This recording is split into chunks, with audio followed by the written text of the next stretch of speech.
ದೇವರು ತಾನೇ ಕಲ್ಪಿಸಿಕೊಟ್ಟಂಥ ಈ ಸಮಯ ಮತ್ತು ಸಂದರ್ಭಕ್ಕಾಗಿ ಕರ್ತನ ನಾಮಕ್ಕೆ ಸ್ತೋತ್ರವನ್ನು ಸಲ್ಲಿಸ್ತೇನೆ. ಪ್ರೀತಿಯುಳ್ಳ ಸಭಾಪಾಲಕರಿಗೂ ನೆರೆದು ಬಂದಂಥ ತಮ್ಮೆಲ್ಲರಿಗೂ ಕೂಡ ಯೇಸು ಕ್ರಿಸ್ತನ ಪವಿತ್ರ ಹೆಸರಿನಲ್ಲಿ ವಂದಿಸುವಂತನಾಗಿರುತ್ತೇನೆ. ಈ ದಿವಸಕ್ಕೆ ನೇಮಕವಾದಂಥ ದೇವರ ವಾಕ್ಯದ ಭಾಗ ದೇವರ ಸೃಷ್ಟಿಯಲ್ಲಿ ಬೀಳುವಿಕೆ ಎಂಬ. ದೇವರ ಸೃಷ್ಟಿಯಲ್ಲಿ ಬೀಳುವಿಕೆ ಮೂರು ವೇದ ಪಾಠಗಳನ್ನು ಕೇಳಿಸಿಕೊಂಡಿದ್ದೇವೆ. ಆದಿಕಾಂಡ, ರೋಮಾಪುರದವರಿಗೆ ಬರೆದಂಥ ಪತ್ರಿಕೆ ಮತ್ತು ಮತ್ತಾಯನ ಸುವಾರ್ತೆ.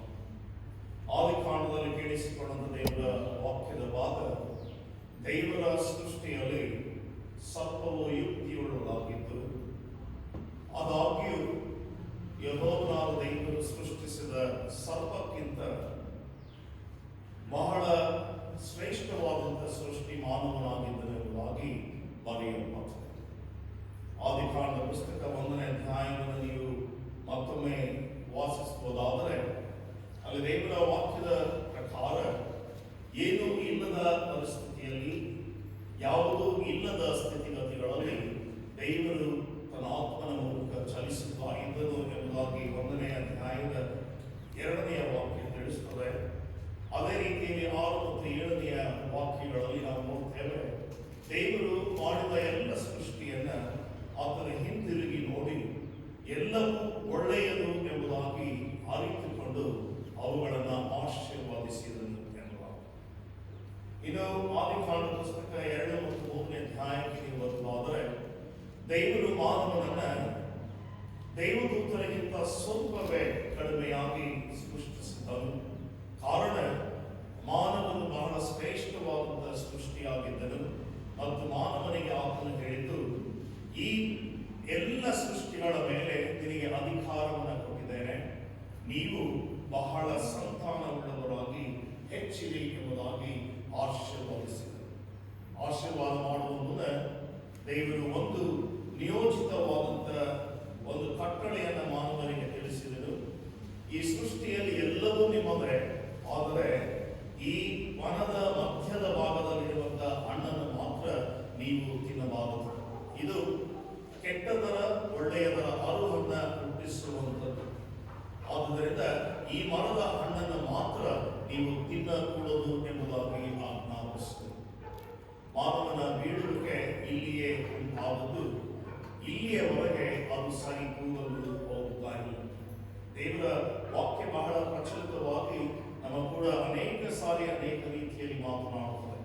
ಆದಿಕಾಂಡ ಪುಸ್ತಕ 1, 2 ಮತ್ತು 3ನೇ ಅಧ್ಯಾಯ ಬಹಳವಾಗಿ ನಮಗೆ ಪರಿಚಿತವಾದಂಥ ದೇವರ ವಾಕ್ಯಗಳು ಇದ್ದಾಗ್ಯೂ ಇವುಗಳ ಅರ್ಥ ನಮ್ಮ ಜೀವಿತಗಳಲ್ಲಿ ಹೇಗೆ ಅದೇ ಎಂಬುದಾಗಿ ಅರ್ಥೈಸಿಕೊಳ್ಳುವಂಥದ್ದು ಕಷ್ಟವೇ. ದೇವರ ವಾಕ್ಯದ ಭಾಗದಲ್ಲಿ ನಾವು ನೋಡುವಂಥದ್ದು ಎಲ್ಲಕ್ಕೂ ಅಧಿಕಾರ ಕೊಟ್ಟನು, ನೀವು ಬಹು ಸಂತಾನವುಳ್ಳವರಾಗಿ ಹೆಚ್ಚಿರುವುದಾಗಿ ಆಶೀರ್ವದಿಸಿದ ದೇವರು ಆ ಮರದ ಹಣ್ಣನ್ನು ಮಾತ್ರ ನೀವು ತಿನ್ನಬೇಡ್ರಿ ಎಂಬುದಾಗಿ ಆಜ್ಞಾಪಿಸಿದರು. ಆಜ್ಞೆಯನ್ನು ಉಲ್ಲಂಘನೆ ಮಾಡಿದ ಆದಾಮ ಮತ್ತು ಅವಳು ಅಲ್ಲಿಂದ ದೇವರ ಸೃಷ್ಟಿಯ ಬೀಳುವಿಕೆ ಪ್ರಾರಂಭವಾಯಿತು.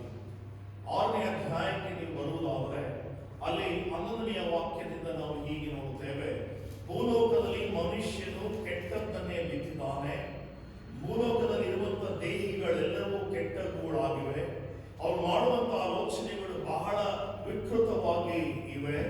ಮಾನವನು ಕೆಟ್ಟದ್ದನ್ನೇ ಭೂಲೋಕದಲ್ಲಿ ಬಿತ್ತಿದ್ದಾನೆ, ಆದುದರಿಂದ ಈ ದೇಹಿಗಳನ್ನು ನಾನು ಉಲ್ಲಂಘನೆ ಮಾಡುವಂಥ ಈ ಮನುಷ್ಯರನ್ನ ನಾನು ನಾಶ ಮಾಡುತ್ತೇನೆ ಎಂಬುದಾಗಿ ದೇವರು ಒಂದು ಆಜ್ಞಾಪನೆಯನ್ನ ಮಾಡುತ್ತಾನೆ.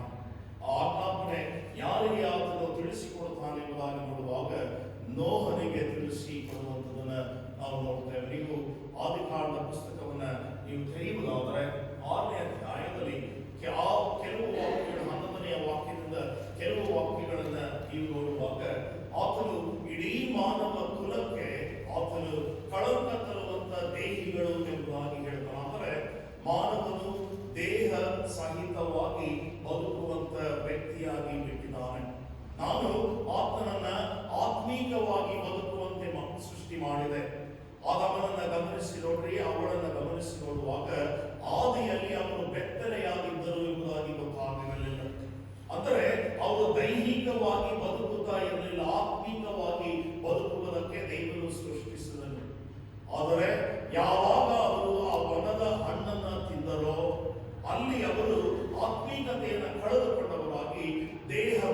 ಸ್ಥಿತಿಗೆ ಬಂದರು.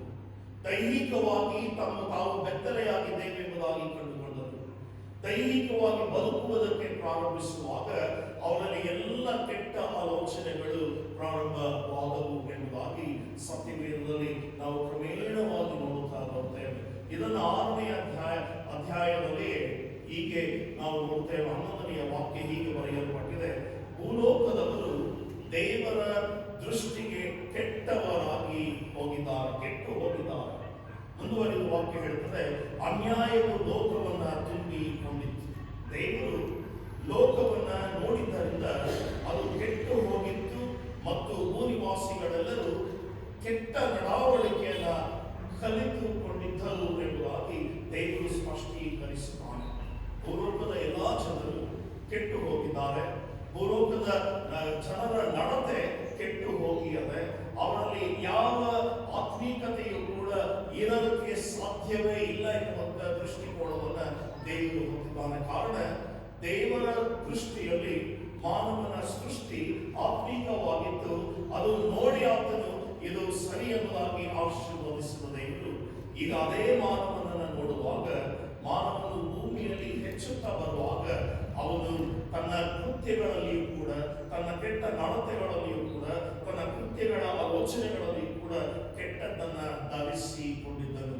ಇದನ್ನ ನೋಡುತ್ತಾ ಆತನು ಹೀಗೆ ಹೇಳ್ತಾನೆ, ಆತನ ನಡಾವಳಿಕೆಯು ಕೂಡ ಕೆಟ್ಟು ಹೋಗಿತ್ತು. ಆತನ ನಡಾವಳಿಕೆಯು ಕೂಡ, ಆತನು ನಡೆದುಕೊಳ್ಳುವ ರೀತಿಯೂ ಕೂಡ ಕೆಟ್ಟು ಹೋಗಿತ್ತು. ಆದ್ದರಿಂದ 13ನೇ ವಾಕ್ಯದಲ್ಲಿ ಆತನು ಹೀಗೆ ಹೇಳ್ತಾನೆ, ಆಗ ದೇವರು ನೋಹನಿಗೆ, ಎಲ್ಲಾ ದೇಹಿಗಳಿಗೆ ನಾನು ಅಂತ್ಯವನ್ನು ತೀರ್ಮಾನಿಸಿದ್ದೆ. ಎಲ್ಲಾ ದೇಹಿಗಳು. ಇಲ್ಲಿ ದೇವರ ವಾಕ್ಯವನ್ನ ಬಹಳ ಕೂಲಂಕುಷವಾಗಿ ಅರ್ಥೈಸಿಕೊಳ್ಳಬೇಕು ಪ್ರಿಯರೇ. ದೇವರು ಮನುಷ್ಯನನ್ನ ಸೃಷ್ಟಿ ಮಾಡಿದ್ದು ದೈಹಿಕವಾಗಿ ಅಲ್ಲ, ಆತ್ಮಿಕವಾಗಿ. ಇಲ್ಲಿ ನಾವು ಮನುಷ್ಯನು ಯಾವಾಗ ದೈಹಿಕವಾಗಿ ತನ್ನನ್ನ ತಪ್ಪಿಗೆ ಬಳಸಿಕೊಂಡನೋ, ಅವನ ಕೃತ್ಯಗಳು ತಪ್ಪಾದವೋ, ಅವನು ದೈಹಿಕವಾಗಿ ತಪ್ಪು ಮಾಡುವುದಕ್ಕೆ ಪ್ರಾರಂಭಿಸಿದನೋ, ಈ ವಾಕ್ಯ ಹೇಳ್ತದೆ, ಎಲ್ಲಾ ದೇಹಿಗಳಿಗೆ ನಾನು ಅಂತ್ಯವನ್ನ ತೀರ್ಮಾನಿಸಿದ್ದೇನೆ.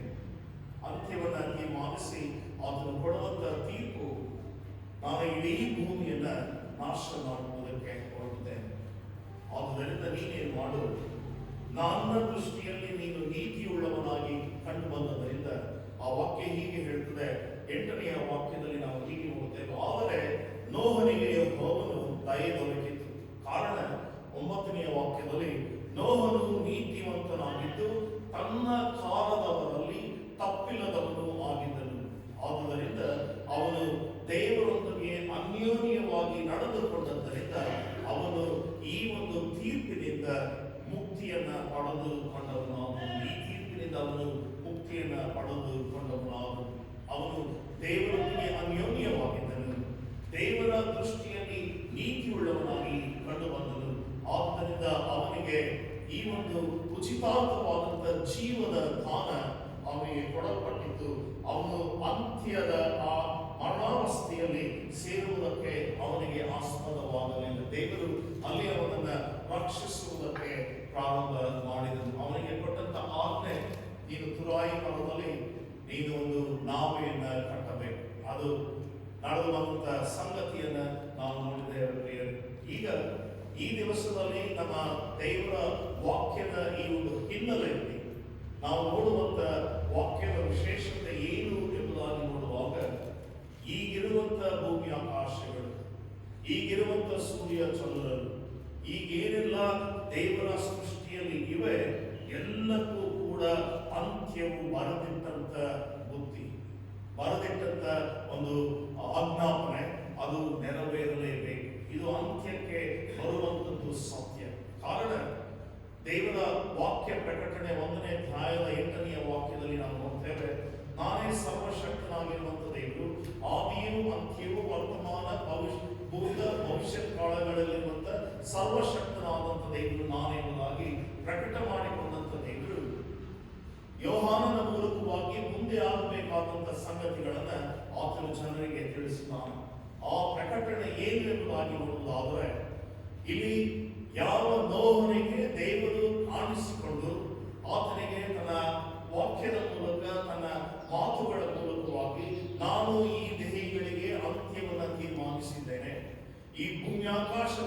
ನಾನು ಸಂಪೂರ್ಣವಾಗಿ ನಿರ್ನಾಮ ಮಾಡುತ್ತೇನೆ.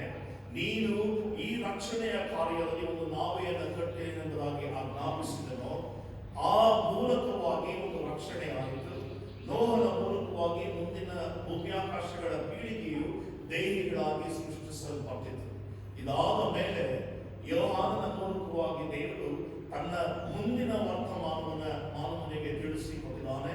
ಅದು ಹೀಗೆ ಬರೆಯಲ್ಪಟ್ಟಿದೆ. ಪ್ರಕಟಣೆಯ ಪುಸ್ತಕ 21ನೇ ಅಧ್ಯಾಯದ 1-5 ವಾಕ್ಯಗಳಲ್ಲಿ ನಾವು ಹೀಗೆ ನೋಡ್ತೇವೆ.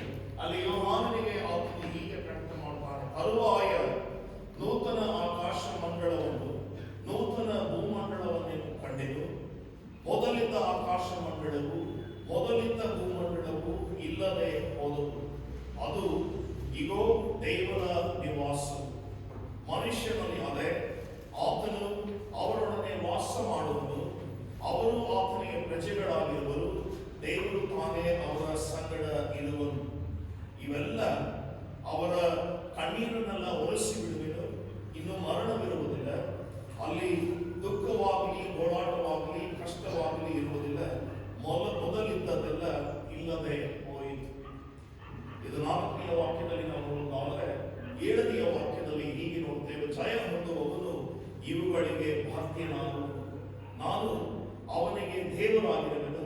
ಅವನು ನನಗೆ ಮಗನಾಗಿ ಇರುವನು. ಇದು 2ನೆಯ ಜೀವಿತ. ಈ 2ನೆಯ ಜೀವಿತ ಇಹ ದೇಹಕ್ಕೆ ಮರಣ ಉಂಟಾಗಿ ದೇವರ ಅನ್ಯೋನ್ಯತೆಯಲ್ಲಿ ಇರುವಾಗ ನಿತ್ಯ ಜೀವದ ವಾಗ್ದಾನ ಮನುಷ್ಯನಿಗೆ ಕೊಡಲ್ಪಡುವಂಥದ್ದು. ಆ ದೃಷ್ಟಿಕೋನದಲ್ಲಿ ಭೂಮ್ಯಾಕಾಶಗಳು ಇಲ್ಲಿ ನಾಶವಾಗುವು, ಆದರೆ ಹೊಸ ಭೂಮ್ಯಾಕಾಶಗಳು ಹುಟ್ಟುವಂಥದ್ದು ಹೇಳುವಂತ ಭೂಮಿ ಮತ್ತು ಭೂಮಂಡಲವು ಅದು ನಿತ್ಯ ಜೀವದ ವಾಗ್ದಾನಕ್ಕೆ ಹೋಲಿಸಿ ಬರೆಯಲ್ಪಟ್ಟಂಥದ್ದು. ಮತ್ತಾಯನ ಸುವಾರ್ತೆ 18ನೇ ಅಧ್ಯಾಯದಲ್ಲಿ ನಾವು ನೋಡಿದ್ದೇವೆ. ಪರಲೋಕ ರಾಜ್ಯವು ಒಬ್ಬ ಯಜಮಾನನಿಗೆ ಹೋಲಿಕೆಯಾಗಿದೆ. ಯಾವ ಯಜಮಾನನು? ಶ್ರಮಿಸುವ ಯಜಮಾನನಿಗೆ ಹೋಲಿಕೆಯಾಗಿದೆ. ಅಲ್ಲಿ ನಾವು ಕೇಳಿಸಿಕೊಂಡಂತ ದೇವರ ವಾಕ್ಯ, ಒಬ್ಬ ಸಾಹುಕಾರನಿದ್ದನು, ಅವನಿಗೆ ಸಾಲ ಕೊಡಬೇಕಾಗಿದ್ದಂತ ಆಳುಗಳಿದ್ದರು. ಅವನನ್ನು ಹಿಡಿದು ಕರೆದು ಅವನ ಸಾಲವನ್ನು ಕೇಳುವಾಗ ಅವನು ನನ್ನನ್ನು ಶ್ರಮಿಸು, ಇನ್ನು ಮುಂದಿನ ದಿವಸಗಳಲ್ಲಿ ತೀರಿಸುತ್ತೇನೆ ಎಂಬುದಾಗಿ ಹೇಳುವಾಗ ಆ ಯಜಮಾನನು ಅವನನ್ನು ಶ್ರಮಿಸಿದನಂತೆ. ಆದರೆ ಆ ಶ್ರಮಿಸಿದ ಆಳು ಮತ್ತೆ ಹೊರಗಡೆ ಹೋಗಿ ತನಗೆ ಕೊಡಬೇಕಾದಂತ ಸಾಲವನ್ನ ಕೊಡುವವನನ್ನ ಪೀಡಿಸುತ್ತಾ ಅವನನ್ನ ಸೆರೆಮನೆಗೆ ಹಾಕಿಸಿದನು.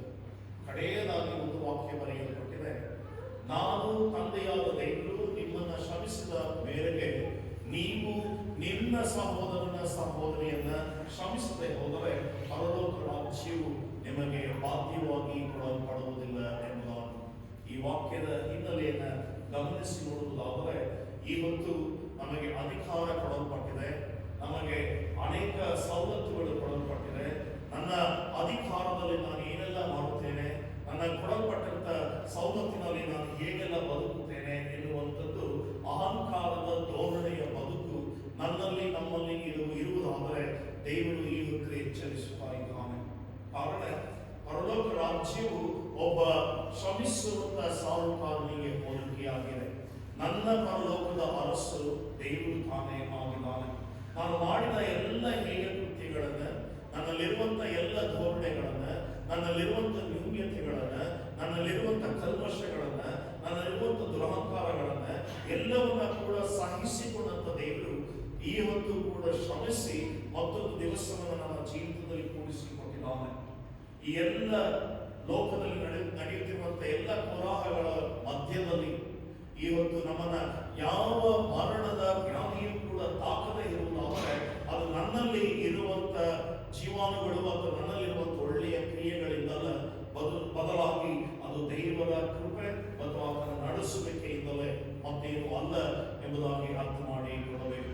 ಇಂತಹ ಪರಿಸ್ಥಿತಿಯಲ್ಲಿ ದೇವರು ನಮಗೆ ಕೊಟ್ಟಂತ ಈ ಜೀವಿತದಲ್ಲಿ ನಾನು ಮಾಡಬೇಕಾದದ್ದು ಏನು ಎಂಬುದಾಗಿ ನೋಡುವಾಗ ಮಾನವನ ಬೀಳುವಿಕೆ ಪಾಪದಲ್ಲಿ, ಮಾನವನ ಬೀಳುವಿಕೆ ಹೇಳಿತನದಲ್ಲಿ, ಮಾನವನ ಬೀಳುವಿಕೆ ಅಹಂಕಾರದಲ್ಲಿ, ಮಾನವನ ಬೀಳುವಿಕೆ ತನ್ನಲ್ಲಿರುವಂತಹ ಅಧಿಕಾರದಲ್ಲಿ, ಮಾನವನ ಬೀಳುವಿಕೆ ತನ್ನಲ್ಲಿರುವಂತಹ ಅನೇಕ ಸ್ವಹಿತದ ಚಿಂತನೆಯ ಧೋರಣೆಯ ಬದುಕಿನಲ್ಲಿ ಇರುವುದಾದರೆ ಎಚ್ಚೆತ್ತು ತಿದ್ದಿ ಸರಿಪಡಿಸಿಕೊಳ್ಳಬೇಕಾದದ್ದು ನಮ್ಮ ಆದ್ಯ ಕರ್ತವ್ಯ. ಆದುದರಿಂದ ದೇವರ ವಾಕ್ಯವು ಹೀಗೆ ನಮ್ಮ ಕೂಡ ಪ್ರಕಟ ಮಾಡಿದೆ. 21ನೇ ಪ್ರಕಟಣೆಯ ಪುಸ್ತಕ 21ನೇ ಅಧ್ಯಾಯದ 8ನೇ ವಾಕ್ಯದಲ್ಲಿ ನಾವು ಹೀಗೆ ನೋಡುತ್ತೇವೆ, ಆದರೆ ಹೇಡಿಗಳು, ನಂಬಿಕೆ ಇಲ್ಲದವರು, ಅಸಹ್ಯವಾದವರಲ್ಲಿ ಸೇರಿದವರು, ಕೊಲೆಗಾರರು, ಜಾರರು, ಮಾಟಗಾರರು, ವಿಗ್ರಹಾರಾಧಕರು, ಎಲ್ಲಾ ಸುಳ್ಳುಗಾರರು, ಇವರಿಗೆ ಸಿಕ್ಕುವ ಪಾಲು ಬೆಂಕಿ, ಗಂಧಕಗಳು ಉರಿಯುವ ಕೆರೆಯೇ, ಅದು ಎರಡನೆಯ ಮರಣವು ಎಂದು ನನಗೆ ಹೇಳುವುದಾಯಿತು. ಯೋಹಾನನು ತಿಳಿಸುತ್ತಾ ಇದ್ದಾನೆ, ನಾವು ಹೇಡಿಗಳಾಗಿರುವುದಾದರೆ, ಜಾರರಾಗಿರುವುದಾದರೆ, ಮಾಟಗಾರರಾಗಿರುವುದಾದರೆ, ಸುಳ್ಳುಗಾರರಾಗಿರುವುದಾದರೆ, ಕೊಲೆಗಾರರಾಗಿರುವುದಾದರೆ, ವಿಗ್ರಹಾರಾಧಕರಾಗಿರುವುದಾದರೆ ನಮಗೆ ಸಿಕ್ಕುವಂತ ಪಾಲು ಬೆಂಕಿ, ಗಂಧಕಗಳು ಉರಿಯುವ ಕೆರೆಯೇ ಹೊರತು ಮತ್ತೆ ನಿತ್ಯ ಜೀವ ಅಲ್ಲ. ಅನೇಕ ವೇಳೆ ನಾವು ನೋಡ್ತೇವೆ, ನಿತ್ಯ ಜೀವದ ವಾಗ್ದಾನ ಅದು ಇಹಲೋಕದ ಜೀವಿತದಲ್ಲಿಲ್ಲ, ಅದು ಮುಂದೆ ಸಿಗುವಂಥದ್ದು, ಅಲ್ಲಿ ನೋಡೋಣ ಎಂಬುದಾಗಿ ಹೇಳುವಂತ ಅನೇಕ ಜನರನ್ನು ನಾವು ಕೇಳಿಸಿಕೊಂಡಿದ್ದೇವೆ. ಆದರೆ ಆ ಜೀವಕ್ಕೆ, ಆ ಜೀವಿತಕ್ಕೆ ನೀವು ಹೆಜ್ಜೆ ಇಡಬೇಕಾದರೆ ನೀವು ಈ ಜೀವನದಲ್ಲಿ ನಿಮ್ಮನ್ನ ಪ್ರಕ್ರಿಯಿಸಿಕೊಳ್ಳಬೇಕು. ಆ ನಿತ್ಯ ಜೀವಿತಕ್ಕೆ ನೀವು ಪಾದಾರ್ಪಣೆ ಮಾಡಬೇಕಾದರೆ ನಾನು ಇಹಲೋಕದ ಜೀವಿತದಲ್ಲಿ ನನ್ನ ಅನ್ಯೋನ್ಯತೆ, ನಾನು ದೇವರೊಂದಿಗೆ ಇರಬೇಕು. ನೋಹನನ್ನು ಗಮನಿಸಿ ನೋಡೋಣ. ಇಡೀ ಪ್ರಪಂಚವನ್ನ ಆತನು ದೇವರು ನೋಡುವಾಗ ನೋಹನು ಒಬ್ಬನೇ ನೀತಿಯುಳ್ಳ ಮನುಷ್ಯನಾಗಿ ಕಾಣಿಸಲ್ಪಟ್ಟನು. ದೇವರ ವಾಕ್ಯ ಹೇಳ್ತದೆ, ನೋಹನೊಬ್ಬನೇ ದೇವರ ಜೊತೆಯಲ್ಲಿ ಅನ್ಯೋನ್ಯವಾಗಿ ಕೂಡಿದವನಾಗಿದ್ದನು. ಅವನನ್ನ ದೇವರು ರಕ್ಷಿಸುವುದಕ್ಕೆ ಮುಂದಾಗುವ ಕಾರಣ ಎಲ್ಲಾ ದೇಹಿಗಳ ಮಧ್ಯದಲ್ಲಿ ಅವನು ನೀತಿಯುಳ್ಳವನಾಗಿದ್ದನು. ಇವತ್ತು ಪ್ರಿಯರೇ, ನಾವು ಇಷ್ಟು ಜನರಿದ್ದೇವೆ. ದೇವರು ನಮ್ಮನ್ನು ದೃಷ್ಟಿಸಿ ನೋಡುವಾಗ ನಾನು ಆ ದೇವರ ದೃಷ್ಟಿಯಲ್ಲಿ ನೀತಿಯುಳ್ಳವನಾಗಿದ್ದೇನೋ? ಇಲ್ಲಿ ನನ್ನ ದೃಷ್ಟಿಯಲ್ಲಿ ನಾನು ನೀತಿವಂತನಾಗಿರಬಹುದು, ಅನೇಕ ಜನರ ದೃಷ್ಟಿಯಲ್ಲಿ ನಾನು ನೀತಿವಂತನಾಗಿರಬಹುದು, ನನ್ನ ತಂದೆ ತಾಯಿಗಳ ದೃಷ್ಟಿಯಲ್ಲಿ ನಾನು ನೀತಿವಂತನಾಗಿರಬಹುದು, ನನ್ನ ಸಭಾಪಾಲಕರ ದೃಷ್ಟಿಯಲ್ಲಿ ನಾನು ನೀತಿವಂತನಾಗಿರಬಹುದು, ನನ್ನ ಸಭೆಯ ದೃಷ್ಟಿಯಲ್ಲಿ ನಾನು ಒಳ್ಳೆಯವನಾಗಿರಬಹುದು. ಆದರೆ ಇವು ಯಾವುದೋ ಲೆಕ್ಕಕ್ಕೆ ಬಾರದು. ನಾನು ನನ್ನ ದೇವರ ದೃಷ್ಟಿಯಲ್ಲಿ ನೀತಿವಂತ ಉಳ್ಳ ಮಗನಾಗಿ ಇದ್ದೇನೋ? ದೇವರು ನನ್ನನ್ನು ದೃಷ್ಟಿಸಿ ನೋಡುವಾಗ, ದೇವರು ಕೊಡುವಂತ ತೀರ್ಪಿಗೆ ನಾನು ಬದ್ಧನಾಗಿ ಹೋಗುವಾಗ ದೇವರ ದೃಷ್ಟಿಯಲ್ಲಿ ನಾನು ನೀತಿವಂತನು, ದೇವರ ದೃಷ್ಟಿಯಲ್ಲಿ ನಾನು ಆತನಿಗೆ ಅನ್ಯೋನ್ಯ ಜೀವಿತದಲ್ಲಿ ಇದ್ದೇನೋ? ಅಥವಾ ಹೇಡಿಯಾಗಿಯೂ, ಸಾಲಗಾರನಾಗಿಯೂ, ಸುಳ್ಳುಗಾರನಾಗಿಯೂ, ಚಾರನಾಗಿಯೂ, ಮಾಟಗಾರನಾಗಿಯೂ, ದುರಹಂಕಾರಿಯಾಗಿಯೂ, ಅಹಂಕಾರದ ಬದುಕಿನಲ್ಲಿ ಇರುವಂತ ವ್ಯಕ್ತಿಯಾಗಿಯೂ ಕಾಣಿಸಲ್ಪಡ್ತಾ ಇದ್ದೇನೆ.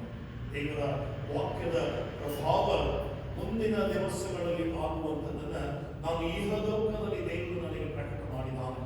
ಆದುದರಿಂದ ನಾನು ಆ ಬೀಳುವಿಕೆಯನ್ನು ಹೊರತುಪಡಿಸಿ ನನ್ನ ಜೀವಿತದಲ್ಲಿ ಎದ್ದ ಜೀವಿತವನ್ನ ನಾನು ಪರಿಗಣಿಸಿ ನೋಡಿಕೊಳ್ಳಬೇಕಾದದ್ದು ಅವಶ್ಯಕ. ಮಾನವನು ಎದ್ದೇಳಬೇಕು. ಎಲ್ಲಿಂದ? ಎಚ್ಚೆತ್ತುಕೊಳ್ಳಬೇಕು. ಆತನ ಪಾಪದ ಬದುಕಿನಿಂದ ಎಚ್ಚೆತ್ತುಕೊಳ್ಳಬೇಕು. ಕಳೆದ ವಾರದಲ್ಲಿ ಬಹುಶಃ ನಾವು ದೇವರ ಸೃಷ್ಟಿ ಒಳ್ಳೆಯ ಸೃಷ್ಟಿಯಾಗಿತ್ತು ಎಂಬುದಾಗಿ ತಿಳಿದುಕೊಂಡೆವು.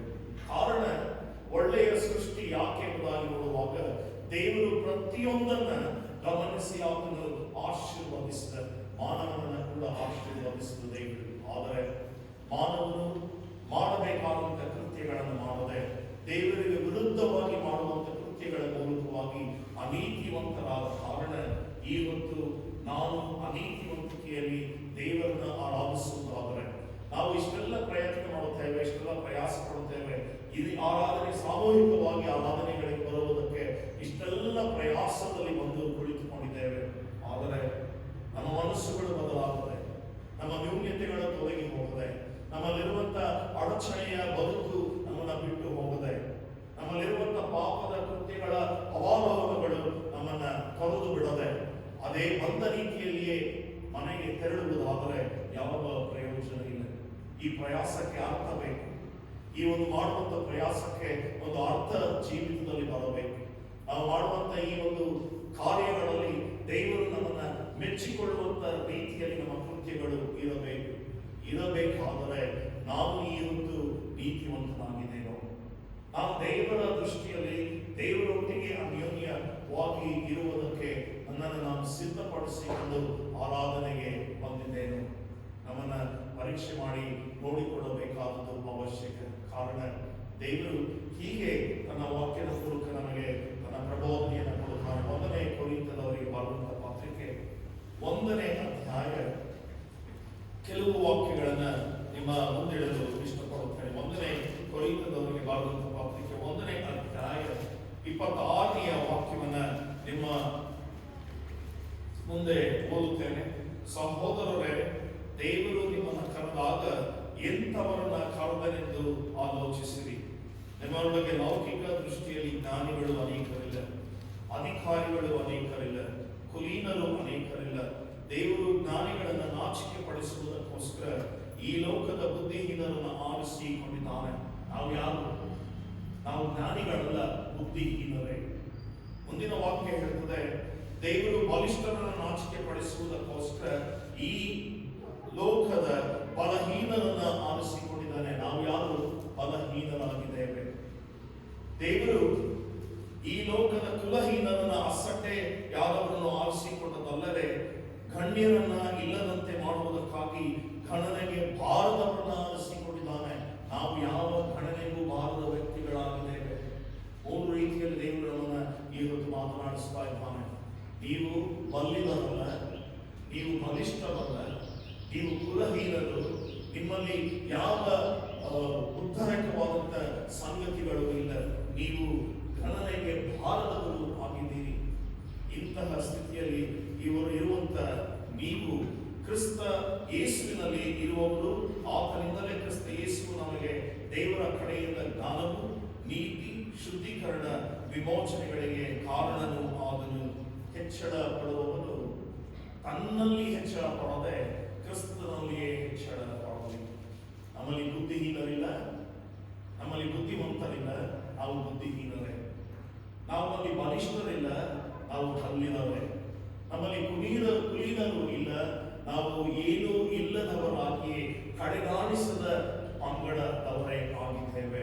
ಆದರೂ ಕ್ರಿಸ್ತನಲ್ಲಿ ಇರುವಾಗ ನಾವು ಎಲ್ಲವನ್ನ ಪಡೆದುಕೊಳ್ಳುತ್ತೇವೆ, ಸಮಾಧಾನವನ್ನು ಪಡೆದುಕೊಳ್ಳುತ್ತೇವೆ, ದೇವರ ದೃಷ್ಟಿಯಲ್ಲಿ ಉತ್ತಮ ಜೀವಿತವನ್ನು ಪಡೆದುಕೊಳ್ಳುತ್ತೇವೆ, ಅಧಿಕಾರವನ್ನು ಪಡೆದುಕೊಳ್ಳುತ್ತೇವೆ, ಬಲಿಷ್ಠರಾಗುತ್ತೇವೆ ಮತ್ತು ಎಲ್ಲರಿಗ ಮಾದರಿಯ ಜೀವಿತವನ್ನು ಕೊಡುವುದಕ್ಕೆ ಶಕ್ತರಾಗುತ್ತೇವೆ. ದೇವರ ವಾಕ್ಯ ಹೇಳ್ತದೆ, ಆದ್ದರಿಂದ ಕ್ರಿಸ್ತನಲ್ಲಿ ಇರುವವನು ತನ್ನಲ್ಲಿ ಹೆಚ್ಚಳ ಪಡದೆ ಕ್ರಿಸ್ತನಲ್ಲಿಯೇ ಹೆಚ್ಚಳ ಪಡಲು. ಇವತ್ತು ನಾನು ಬದುಕಿರುವುದಾದರೆ ಕ್ರಿಸ್ತನು, ನಾನು ಸಾಯುವುದಾದರೆ ಕ್ರಿಸ್ತನು ಎಂಬುದಾಗಿ ಹೇಳಿಕೊಂಡು ಬದುಕುವುದಾದರೆ ದೇವರ ದೃಷ್ಟಿಯಲ್ಲಿ ಆತನೊಂದಿಗೆ ಅನ್ಯೋನ್ಯತೆಯಲ್ಲಿ ಬದುಕುವುದಕ್ಕೆ ಸಾಧ್ಯ. ಎಲ್ಲಾ ದೇಹಿಗಳಿಗೆ ಮರಣವನ್ನು ಆತನಿಗಾಗಿ ನಿಶ್ಚಯ ಮಾಡಿದ್ದಾನೆ.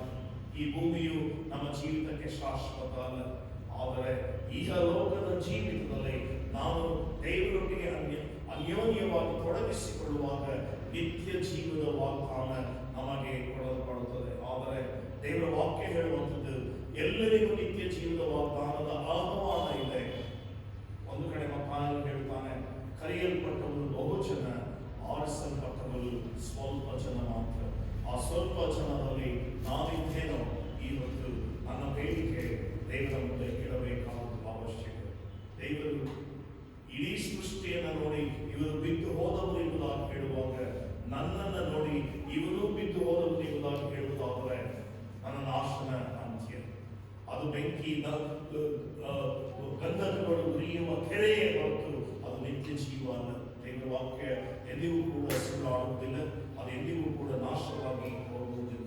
ಆದ್ದರಿಂದ ಪ್ರಿಯರೇ, ಆ ಬೆಂಕಿ ಗಂಧಕಗಳು ಉರಿಯುವ ಕೆರೆಯೋ ನನ್ನ ಪಾಲಿಗೆ, ಅಥವಾ ದೇವರು ಕೊಡುವಂಥ ನಿತ್ಯ ಜೀವವೋ ನನ್ನ ಪಾಲಿಗೆ, ಯಾವುದನ್ನು ನಾವೇ ನಿರ್ಧರಿಸಿಕೊಳ್ಳೋಣ. ದೇವರು ತಾನೇ ಎಲ್ಲವನ್ನ ಪ್ರಕಟ ಮಾಡಿದ್ದಾನೆ, ಎಲ್ಲವನ್ನ ನಮ್ಮ ಮುಂದೆ ಇಟ್ಟಿದ್ದಾನೆ. ಆರಿಸಿಕೊಳ್ಳಬೇಕಾದುದು ನನ್ನ ಕರ್ತವ್ಯ ಮತ್ತು ನನ್ನ ಜವಾಬ್ದಾರಿಗೆ. ನಾನು ಯಾವುದನ್ನು ಆರಿಸಿಕೊಳ್ಳುತ್ತೇನೆ? ಬೆಂಕಿ ಗಂಧಕಗಳು ಉರಿಯುವ ಕೆರೆಯೋ ದೇವರ ಅನ್ಯೋನ್ಯತೆಯಲ್ಲಿ ನಿತ್ಯ ಜೀವದ ವಾಗ್ದಾನವು ನಮಗೆ ಬಿಟ್ಟಿದ್ದು. ದೇವರು ತಾನೇ ಆಶೀರ್ವದಿಸಿ ನಡೆಸಲಿ.